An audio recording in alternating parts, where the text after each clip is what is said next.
एक मुनादी करने वाला उनके आगे आगे यह मुनादी करता जाता था कि खलीफा के प्रति अपराध करने वालों के कुटुंबियों की यही दशा होती है।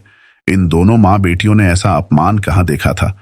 बेचारियां फूट फूट कर रो रही थीं, लेकिन उन पर दया करने वाला कोई नहीं था। उन्होंने अपने बालों को अपने चेहरों पर डाल लिया ताकि उन्हें जनसाधारण न देख सके। उनकी दुर्दशा पर साधारणतः नगर निवासी भी दुखी थे। स्त्रियां अपनी छतों पर चढ़कर या अपनी खिड़कियों से इस दृश्य को देखती और हाय हाय करती थीं। बच्चे अपनी माँ बहनों का रोना पीटना सुनकर सहम जाते थे। विशेषतः लोगों को अलकिंत की इस दशा पर बहुत दुख था, क्योंकि वह नवयुवती और अतीव सुंदरी थी। दिन भर उन्हें नगर में इसी अपमान के साथ घुमाया गया और कोड़े मारे गए। शाम को फिर उन्हें जुबैनी के महल में लाया गया। उस समय थकन, चोटों और अपमान के दुख से दोनों बेहोश हो गईं। दमिश्क के हाकिम जुबैनी की पत्नी को उनकी इस दशा पर तरस आया।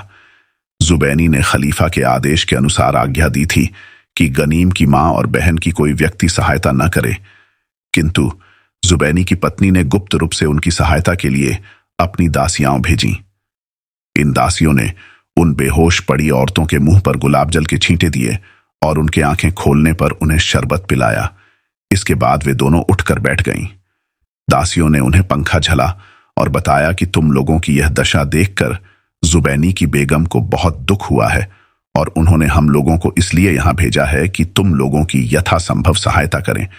यद्यपि खलीफा के आदेश के अनुसार तुम्हारी सहायता करने वाला भी दंड का भागी होगा।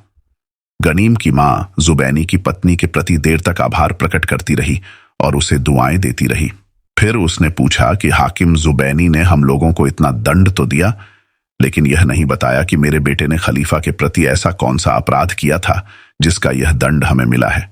दासियों ने कहा, हमने तो यह सुना है कि तुम्हारा पुत्र गनीम खलीफा की एक अति सुंदर प्रेयसी को ले भागा है। उसी कारण खलीफा ने तुम लोगों को यह दंड देने का आदेश दिया है। अब तुम यह तो जानती ही हो कि खलीफा के आदेश का उल्लंघन नहीं किया जा सकता, इसलिए हमारे मालिक जुबैनी ने विवश होकर तुम्हें यह दंड दिया है।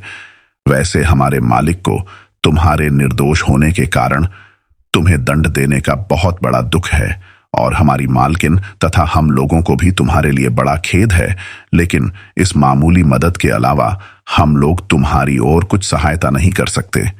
गनीम की मां ने कहा, यह तो मैं कभी नहीं मान सकती कि मेरे बेटे ने वह अपराध किया होगा जिसका दोष उस पर लगाया गया है। मैंने उसे बचपन ही से उसकी शिक्षा और आचार व्यवहार के प्रशिक्षण पर बहुत परिश्रम किया है। विशेष रूप से हम लोगों ने उसे इस बात की पूरी शिक्षा दी है कि बादशाहों और अमीर उमरा के साथ किस प्रकार का बर्ताव करना चाहिए।